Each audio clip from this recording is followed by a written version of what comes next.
I don't know how many of you had I can't say really pleasure, but the experience of voting early this past week.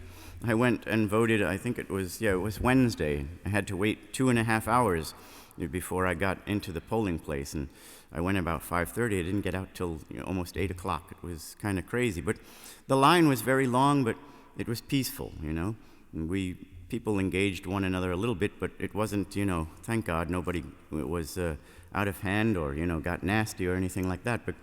But I am seeing that, of course, we're seeing that all over the country, and not only this election cycle, but in election cycles in the past, how things are getting a little testy, a little hot, a little too much, and people are starting to fight one another, and I mean really, fighting with, fists and whatnot, and it's a little crazy. That's not the way we're supposed to be. We've always had peaceful elections, and I hope we can get back to that. And there have also been many people that are in our own church and in our faith that have been, pointing fingers at one another and accusing one another of not being Catholic for this reason or that reason, or, And I said, wait a minute, The singular issue of a measure that makes you a Catholic or not a Catholic is baptism. Baptism. That is what makes us a Catholic, and nothing can ever take that away, That is an indelible mark on the soul, is what we say at baptism. That is our theology. Once you're a Catholic, you're always a Catholic, And God's grace is always open to us, and that's what we're always about. And our religion should transcend our political differences and beliefs. It should be above all that. It should be above. We're a universal Catholic church. And there are many people in other countries that feel just as blessed as we feel this country is blessed, or may have been blessed, or is going to be blessed, so on and so forth. We are a universal church. We are together in worshiping the one true God and the one true faith.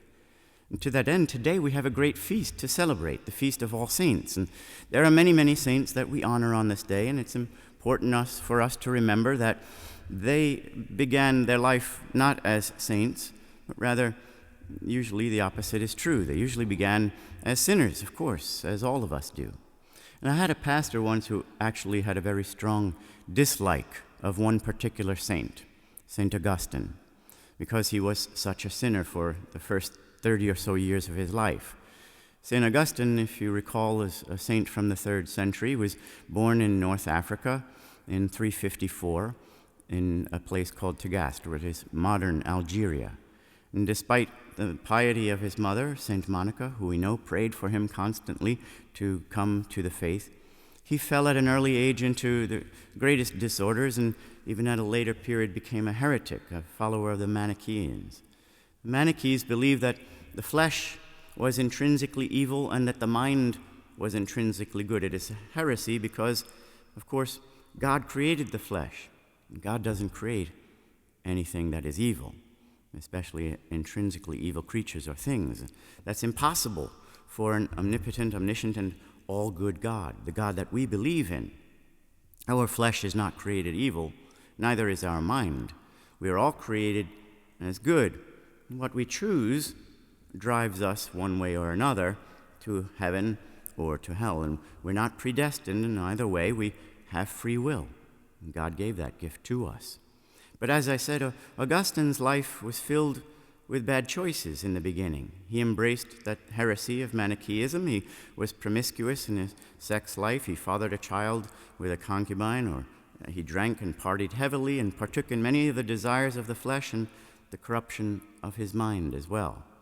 And that's why this particular pastor, God rest his soul, disliked him, because for 30 years he was really a reprobate sinner of the first class, as that pastor used to say. And yet, Augustine eventually was baptized at the age of 33 and became a zealous convert to the faith of Christianity.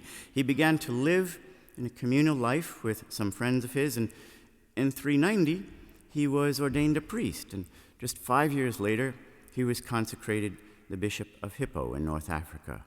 Things happened very quickly in those days. He didn't necessarily live a very long life, and then he wrote many, many works, including his famous Confessions, and that's how we know so much about his early life. He gave a detailed accounting of what he had done.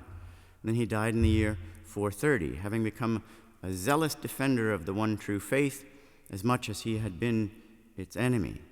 And he was not only proclaimed a saint, but he's proclaimed a doctor of the church. And there are less than 40 people that have been named doctors of the church in the past 2 millennia.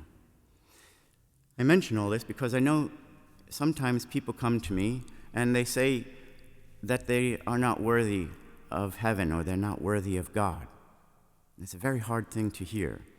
It's really an insult, I think, to God, and it is a lie. I understand how we might say it in a humility of spirit, but it's a lie.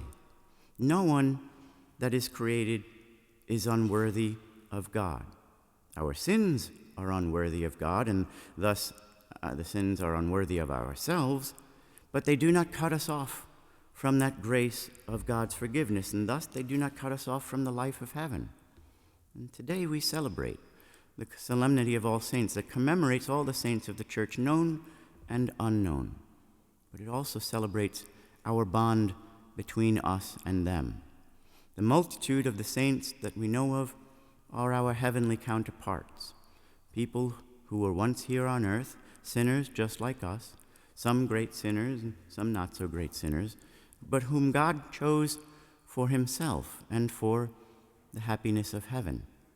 They were able to achieve that exalted state of being a saint, not because they were great or they were born a saint and never did anything wrong, but because God is great. And through their humble, honest confession of sin and because of God's just judgment and mercy, they have been purified and stand at the very throne of God. Jesus promises us that happiness in heaven, quite literally, a happiness that is out of this world, and it can be found, we know, only in the next life. It is the reward of faith and righteousness for the meek, the sorrowing, the hungry, the persecuted, as we heard in the Beatitudes in that beautiful gospel. It has been said that there is no saint without a past, and no sinner without a future. Revelation reveals to us that the saints come to us from every walk of life, from every culture, from every nation, from every kind of family unit, from every corner of the world. They emerge as saints, victorious in battle against their own sinfulness and against evil in general, because they have been baptized, as I said, in that one measure that makes them Catholic. They have been baptized into the life, death, and resurrection of Jesus the Christ, just like us. And we know that Jesus has already won that victory over sin and death. So if you sometimes think of yourself as unworthy of God or God's love or God's mercy, remember that God created you. God doesn't create anything that is not worthy of himself. He does not create anyone that is not worthy of himself. He has created us, and we have received his grace through that great gift of baptism. God calls us all to be a saint. And for some, that is an arduous road filled with sorrow and pain, and for some, it's an easier road. But we are all together on that road. We are all sinners on the same road to holiness, and we should help one another and pray that we all get to that blissful state of being a saint before the throne of God. We know in our own lives people that we can pick out and say, I think that's a saintly person, and it may be very true. But also we cannot judge a book just by its cover. God knows the secret of our hearts. God is the one that can read our hearts more than anything. And he has graced us through baptism to receive his grace, to receive his command of holiness, to help us, to bring us to the life of heaven. Let us do everything we can to follow him and to help others to follow him, so that together, one day, we also may be numbered in that great multitude in heaven.